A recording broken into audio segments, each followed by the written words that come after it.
female athletes. And a lot of the time it's just underrepresented in our profession and we don't talk about it enough. So here we are. So I know most of you have used Zoom before. So if you want to do any questions, you can add in questions on the chat box. I'll plan to talk for about 30 minutes, depending on how fast I talk. And then at the end, I can address any questions that you guys may have. So let's jump on in. So first you'll see at the bottom of this slide here, it says Pelvic Health Level 1 Certified Therapist. So what that means is that I address purely females and the urinary system as opposed to rectal. So that's kind of what we're zooming in on today, which is why I'm talking mostly about the female athlete, but this is very important for men as well. I'm just not certified in that area. All right, so a little bit about me, since I haven't gotten to meet too many of you. First, you'll see the gymnastics picture. My background is in gymnastics. I was a competitive gymnast all growing up and have coached for, the last 10, 11 years now.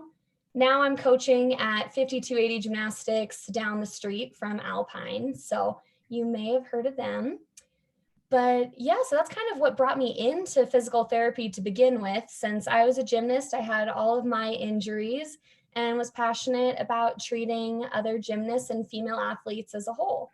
So that brings me to physical therapy school. And after I graduated, I got my pelvic health certification last year, because as we'll talk about further in the presentation, it is so vital to know and work with pelvic health when you're treating female athletes. It's very common, much more than we think or talk about, but from my background in gymnastics, I knew that it was an ongoing issue in female athletes. So that's why I got that certification. And then you'll see the picture on the right is me, my husband, and puppy. As I was telling everyone, my puppy is okay, but she spent the morning at the puppy hospital. So all is good now. But that's my husband. We are both starting CrossFit. You may have seen us in the gym. Please don't make fun of us. We're very new, but look forward to seeing you more there. Okay, so why pelvic health?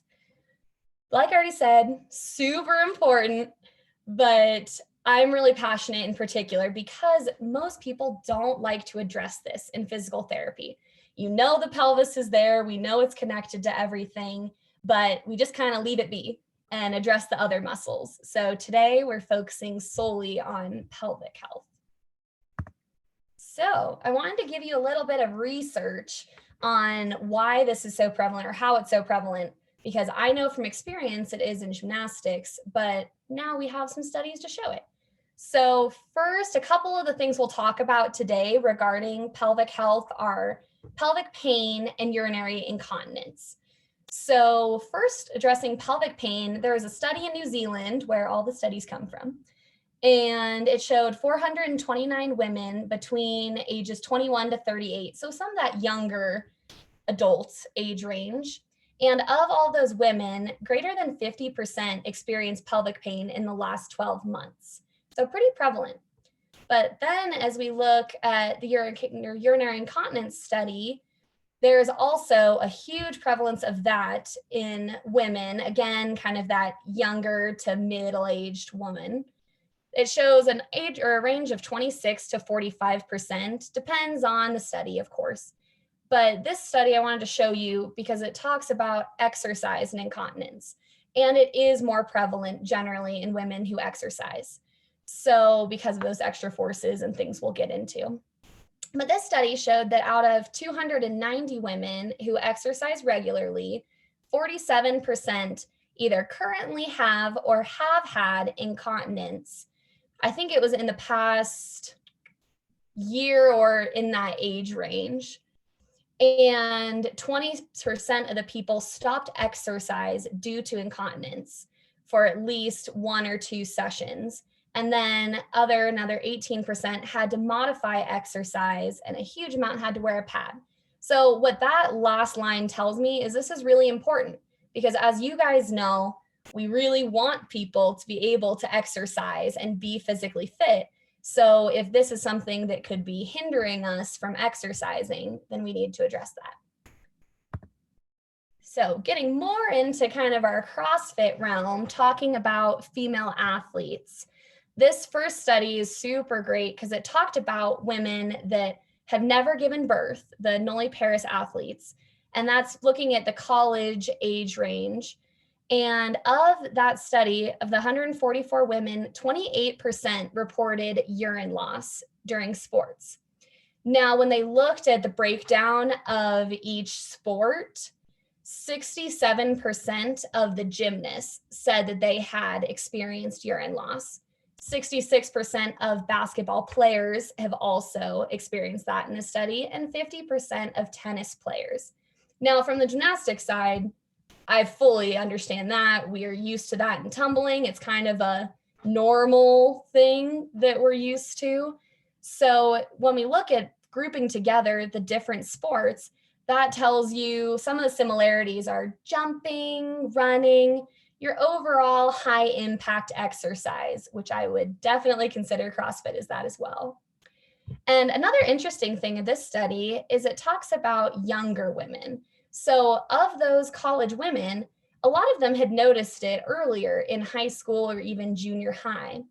So I really like that study because most people, when they hear I'm a pelvic health therapist, say, oh, cool, so you work with pregnant women, and that's it. And while I love my pregnant patients and definitely do, this applies to everyone, younger and older. And that other study just looks more at your female endurance athletes, which is super common in Colorado as well, your cross-country skiers, runners, and 50% of those elite endurance athletes had leakage. And then they break it up into the different types of incontinence that we'll discuss a little bit further. So today for the presentation, I want to break up kind of the three main conditions that I tend to see for pelvic dysfunction. So we have urinary incontinence, pelvic pain, and prolapse. Now, you may not have any of those conditions. We'll kind of educate you on them so you know what to look for, but then I'll go into detail about how you can be in pelvic PT even without these things. So first, we'll jump right into incontinence, our favorite topic. True or false, peeing while you exercise is normal, and this includes after pregnancy. Give me a head nod yes if it's true, shake your head no if false. Great job, we're already going so well. So no, it is not normal. It is common, that's the difference. Yes, it's very common after you've given birth or with tumbling, insert whatever sport, but it is not normal. That's indicating that there is an issue that needs to be addressed in your pelvic floor. So, important thing to differentiate. All right, so I wanted to give you a little bit of background on incontinence because we know it's okay peeing when you don't mean to, but there's a few different types. So your stress urinary incontinence is typically what you guys think of when you are laughing, coughing, jumping, those kind of things postpartum, people generally know. So that's urinating with physical exertion. That's when you have a lot of stress, pressure coming from the abdomen, and you're not getting the same force of the pelvic floor to then stop the flow of urine. So that's your typical stress incontinence.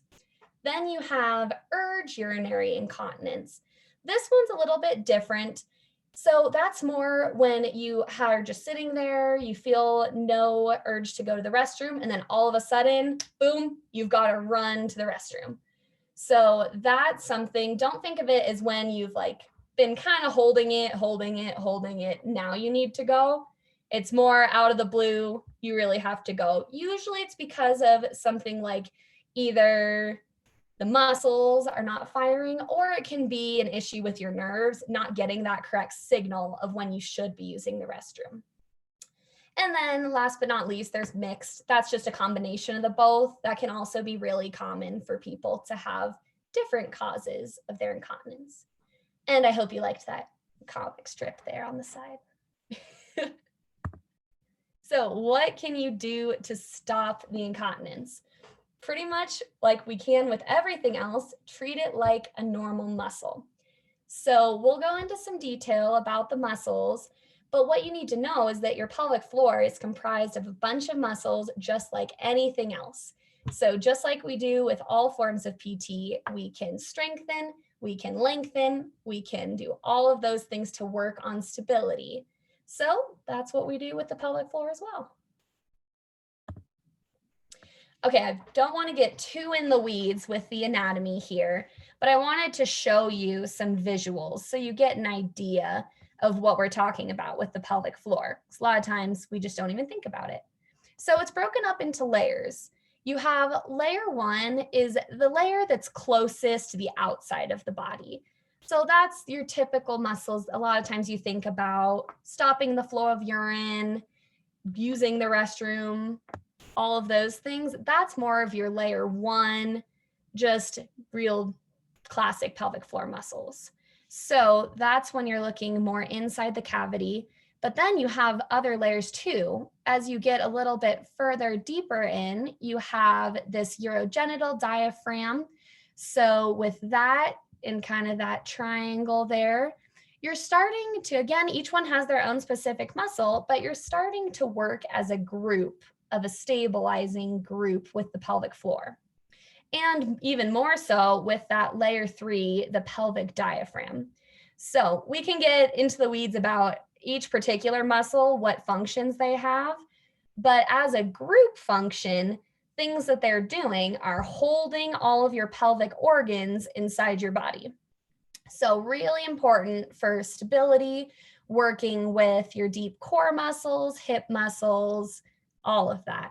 So the muscle group that I think you guys might be interested in is this other portion of layer three, the muscles of the pelvic wall.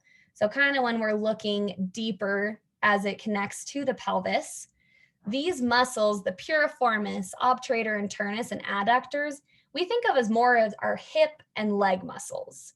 So those aren't your typical pelvic floor, but they all work together.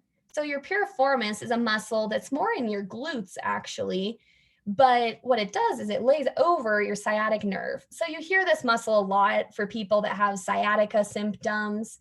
If you have those nerve symptoms going down your leg, a lot of physical therapists will address piriformis because it can be tight and restricted there.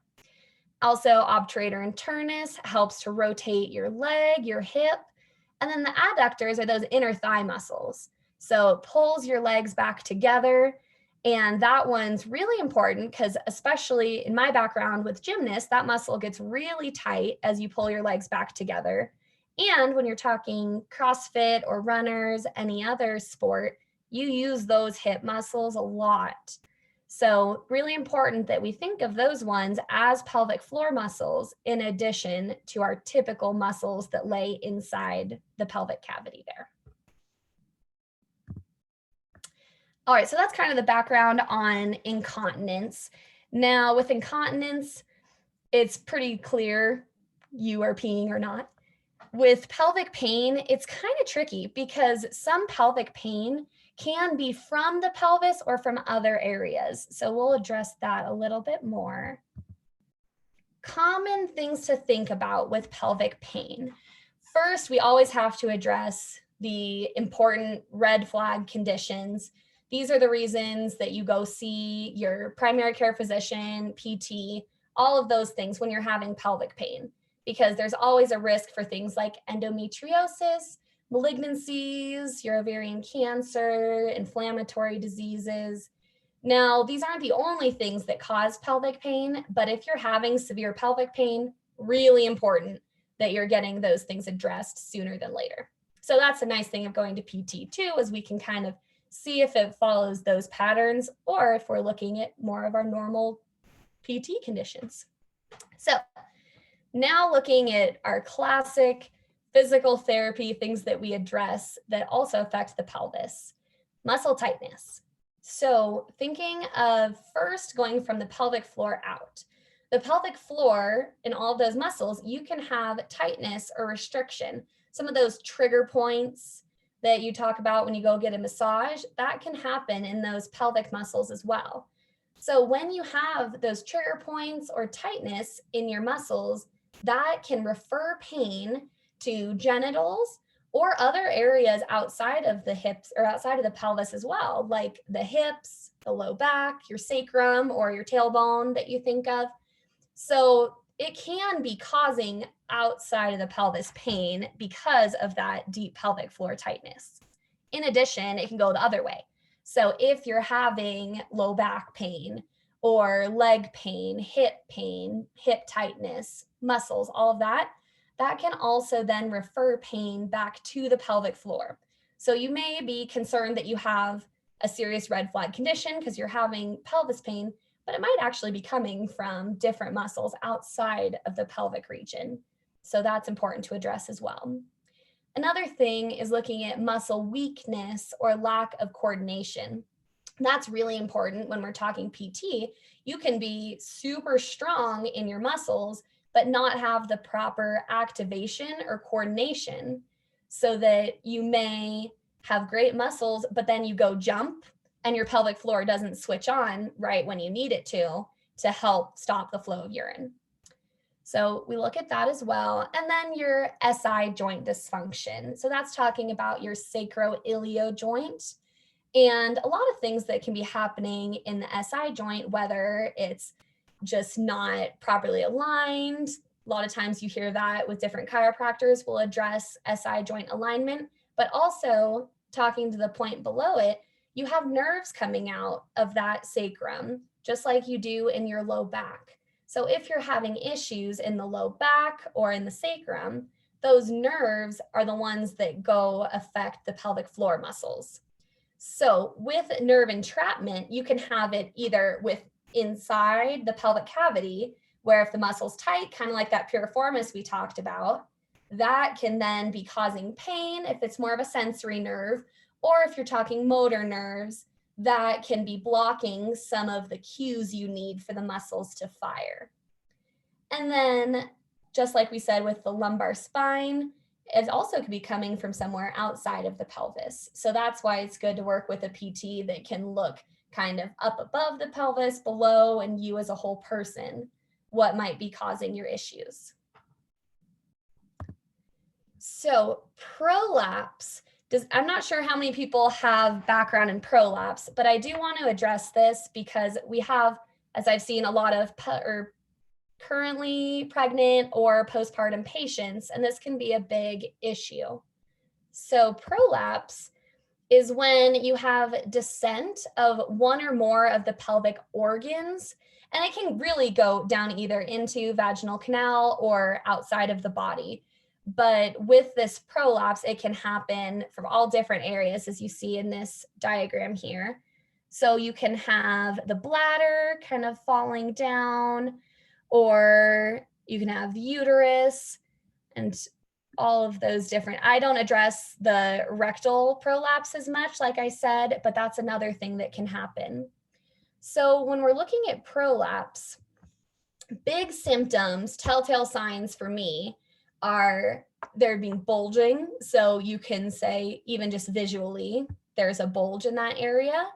But the biggest thing I tend to hear is pelvic pressure. So not necessarily pain always, but I just feel like there's a lot of pressure, especially when I'm going to the restroom and bearing down.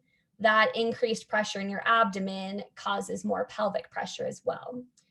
And then there's low back pains related to everything. So that can always be one of those symptoms, even though, as we know, low back pain does not mean you're necessarily having prolapse. And bleeding. So those are definitely signs that if people are coming in saying some of those things, especially the first two, then I'm concerned about a prolapse. And I won't go too much into depth as far as the severity. There's different levels of prolapse, and typically PT deals with more your level 1, level 2, less severe, because once it gets to a certain point of severity, there's not much that exercises can do for you. That's when you're looking at more of a medical approach of surgery. So if people have that level 1 or 2 and get addressed by PT sooner than later, we can avoid those further need for medical intervention. And last but not least, I wanted to talk about here some of the causes of prolapse. So with prolapse, again, like everything else, really, you can have that muscle weakness or nerve damage or hypermobility. So with the hypermobility, I love addressing this because in my background in gymnasts, most of them are hypermobile. Those are your people that are super bendy, flexible, have to work a little bit harder to be strong than they do to be flexible. And studies are showing now people that have that hypermobility. I know we have some PTs and PTAs there. So people that are more higher on your Beighton scale, they have more of an affinity for prolapse. So it's better that we start these things before they have the risk for prolapse after pregnancy or whatever else.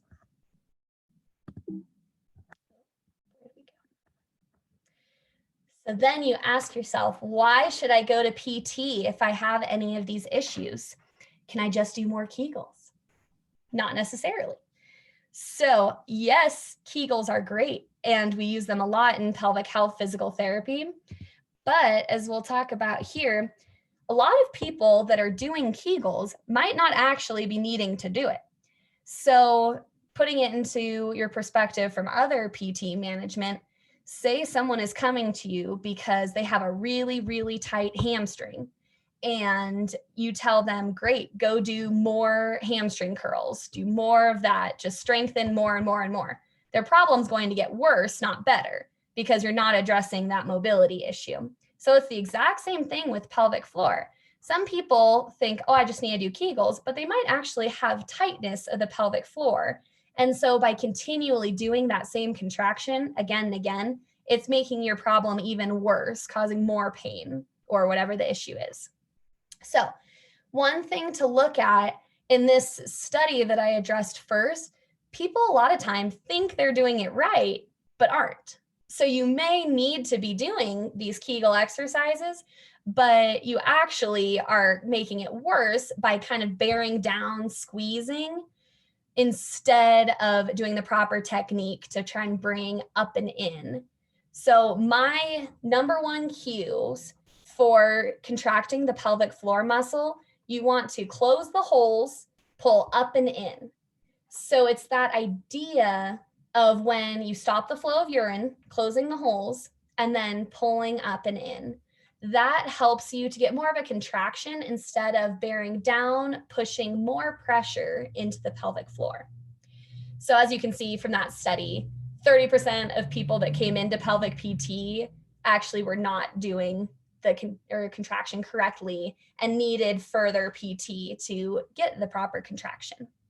One thing I want to address really quick while we're on that subject, a lot of physicians or different people will tell you, oh, you need to work on Kegels. Just while you're going to the restroom, stop your flow of urine. Do it frequently. And that is incorrect. So it's the right idea. You do want to have that idea of closing the holes, pulling up and in. But if you're consistently doing that while you go to the restroom, not only does it put you at a greater risk of getting a UTI or something like that, but it also is not training your body of when you should be relaxed versus contracted. You should be able to relax while you're using the restroom and then contract when you need to for things where there is higher pressure. Also, let's see, talking more just about PT in general and why it's beneficial. There are some studies that show for that stress or mixed urinary incontinence, that study showed that people subjectively reported improvement in that muscle contraction, and over 70% did, or around 70%. So it is effective, people are reporting, just by going to PT instead of using more of your severe medical management routes. And with prolapse, like I said, that stage 1 and stage 2 that we tend to see in pelvic floor PT, within 4 months of doing those pelvic floor exercises and lifestyle changes as advised by a trained physical therapist, all of them noted in general improvement of symptoms, decrease in the stage of prolapse, and improved quality of life. With the stage of prolapse, we can make a range within 1 to 2 stages, but you can't necessarily go from a stage 4 to a stage 1. It's more generally one level difference, which is why we like to work with those ranges that are not as severe. But I really like the quality of life portion of that, because even if you don't necessarily go from having this issue to being 100% pain-free, whatever you feel, you still are having improvement in your quality of life. And that is the most important thing, so you can get back to your normal activities. So what does pelvic PT look like? So when people think of pelvic PT, you're thinking all internal exam. It's super scary, like you're going to the gyno. Yes and no. So there is internal exams and treatments that are very, very effective. And why I talk about that now is because people that have pelvic pain, incontinence, or prolapse, those are kind of my big things that if you have those conditions, I recommend doing more of an internal exam and treatment as it's needed. And then you, of course, progress to your more functional things. But if I have someone coming in, like I've seen a few patients that are either pregnant or postpartum and just working on strengthening, but don't necessarily have any issues, pain, incontinence, we don't jump straight to an internal exam. In those cases, I would do more. Let's see how we can do with just strengthening, working on that control and core control as you're doing functional exercise. So that's a conversation about whether or not you would be appropriate for internal or wanting to stick with more of an external treatment. So talking about manual therapy, your stage 1, we want to get you feeling better. We do things just like any other type of PT, so muscle release techniques. And I really do like dry needling around. My current certification in dry needling, I can address all of those hip muscles, kind of that surrounding area. I'm hoping in my next realm of needling to get certified in actual pelvic floor muscles, but that's a level 2 skill. So sticking with more of the muscles around that area. And then like we talked about motor control, there's a ton we can do purely in lifestyle changes and behavioral strategies that can help with these symptoms. In addition to breathing retraining is huge, trying to get all of those muscles working together. And then of course, like any other PT, strengthening and stretching, depending on what we find in exam. If you need to work more on stretching, lengthening the muscles, or strengthening, activation, all of that. So this just shows you a little bit of what we tend to do with that relationship between diaphragm, core muscles, and pelvic floor. I like to give a big explanation of that the first time I see anyone, so that we make sure you are properly contracting those core muscles in addition to utilizing your pelvic floor, so that you're not just pushing your pelvic floor down by activating your deep core muscles. So that's a big part of pelvic PT, is as you relax, so you're more inhaling, everything is expanding, your diaphragm's relaxed, your abdomen is out, pelvic floor is relaxed. And then when you exhale, that's when everything kind of tightens up. So you want pelvic floor to lift up as the abdomen contracts in, and you have more pressure into the diaphragm. And then, of course, stage 2, once you get past all of those initial things, we use it functionally. So whether that's getting back to CrossFit, jumping, running, whatever it is you are doing as an athlete, that's where we start to incorporate some of those basic skills that we learned, and then manage your pressures as you're increasing the load. So one study that talked about female athletes shows that you do need a stronger pelvic floor as a female athlete than just a typical woman, because you have those high pressures during lifting and jumping. So we have to be strengthening it even if you're normal, not any significant issues, just because with the higher loads, you are at higher risk of having pelvic floor dysfunction because of that. So that's where I want to tie in that you don't have to come see a PT just because you have either one of those 3 issues. But if you're having if you're someone that competes in CrossFit or is just active in their typical life or coming back after a baby or any of those things, we want to be addressing the pelvic floor so that we're treating you as a whole person, not just the rest of your muscles. So that's it. I wanted to let you guys get you some information so you can reach out to me if you are interested in doing some PT, whether it be for the pelvic floor or for anything in general. Like I said, my specialty is more in the female athlete range. So pelvic floor, gymnastics, all other athletic injuries. So did everyone get that? I'm gonna stop sharing the screen. Okay. Maybe. There we go. So I'm opening it up now. If anyone has questions, feel free to put something in the chat or just talk. There's not that many of us too. Oh yeah, good question, Allie, about the certification. So the APTA one's really good. I went through Herman and Wallace. Just that's what had been recommended to me from some of my friends that work more in the female athlete realm. So I was really pleased with their process. I thought they did a good job. Anyone else? I don't know if Becca's still on the line, but I'm going to ask a question for one of the boys around the gym right now. Can you hear me? Yeah. Okay. What is there something similar if a guy bears down for a squat and has the urgency to boom boom? Yeah. So very similar. I mean, it is still that pelvic floor not being able to control the contraction as you are down in your squat. So that's kind of building up into function of just having the pelvic floor contraction, but at the deep squat, obviously everything's lengthened compared to when you're just standing still. So it takes more control in that position. So kind of training just that idea of, again, well, I'm not an expert in more rectal, but it is the idea of kind of squeezing, being able to control, pulling up and in, and then slowly working your way into doing squats to like knee height.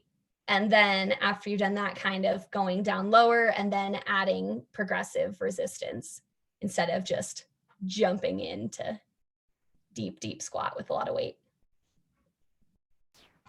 This is Will. If I can interject, I'm on Becca's account. I just wanted to thank Annie for opening up the opportunity to dig a little further on that one.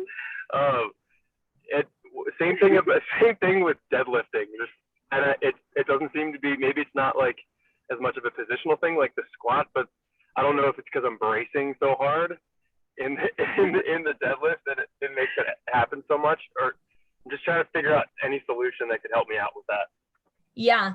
So with the bracing, that's kind of what we talked about with that diagram of the breathing in, breathing out. When you're bracing so hard from your abdomen and pushing down, you're getting that bearing down just like you're doing when you're going to the restroom. So while it's not necessarily positional, it's trying to get your pelvic floor to have enough contraction to counter the rest of the bracing. So it's still working on just getting that contraction and holding. The biggest thing I see is more keeping endurance, because while you can get your contraction in your pelvic floor, when you go and lift, it's longer than 1 second. So then you're having to keep that position or keep that hold while you're lifting. So as far as I see Tracy's question there, giving some simple exercises to getting started with that, I like to think the same cue as everything else, close all the holes, pull up and in, doing some of that, starting with even just bridges. So laying on your back, lifting your hips up and down. That's an easy one to start with because you're not in a super compromised position, but the entire 10 reps or however many you're doing, holding that contraction the whole time. Then from there, kind of go into more of a standing position, do just your basic squat and doing, again, 10 of those and practicing this repetitively, not just one day and then calling it quits, but doing it consistently working on holding that contraction while you do 10, 20 squats, and then doing unweighted deadlift position. That kind of stuff to at least get your muscles used to working through the entire set, then going back into adding load. Any thoughts on that? I know it's tricky too, but those are some things we could address in PT as well. I know it's easy to hear that, but actually doing it doesn't always make sense. So let me know if you need further explanation on that. Thank you from me and on behalf of everyone that works out around me too. Good, glad I could help. All right, anyone else? Any other questions? If you can fix Will's gas issues, I think the whole gym would definitely pay you a large bonus. Another thing with that too, I'm not a pro on nutrition, but sometimes depending on what you're eating at what different times, that can contribute as well. But from my lens of things, the pelvic floor contractions definitely can help. All right. Any other thoughts? Well, thank you so much for doing this, Rachel. It's super awesome, and thanks for coming on. Well, thank you all so much for spending your Sunday afternoon with me and talking about all the fun pelvic conditions. I really appreciate getting to meet you. Yeah, all. Rachel, Say I'm hi when super we're in the- excited. Yay. Just having a more of a suburb gym, we have a lot of pregnant and postpartum athletes. Or somebody knows somebody who's pregnant and an athlete right now, so it's just nice to kind of open up the dialogue. Yeah, send them my way if you know anyone. For sure. All right, guys. Well, thank you so much. And make sure you got my information. I can put it back up on the slide once I stop talking here, so that if you need to reach out to me for anything, feel free to. I'm happy to answer any of your questions privately too. All right. Awesome. Thank you all. Thank you, Rachel.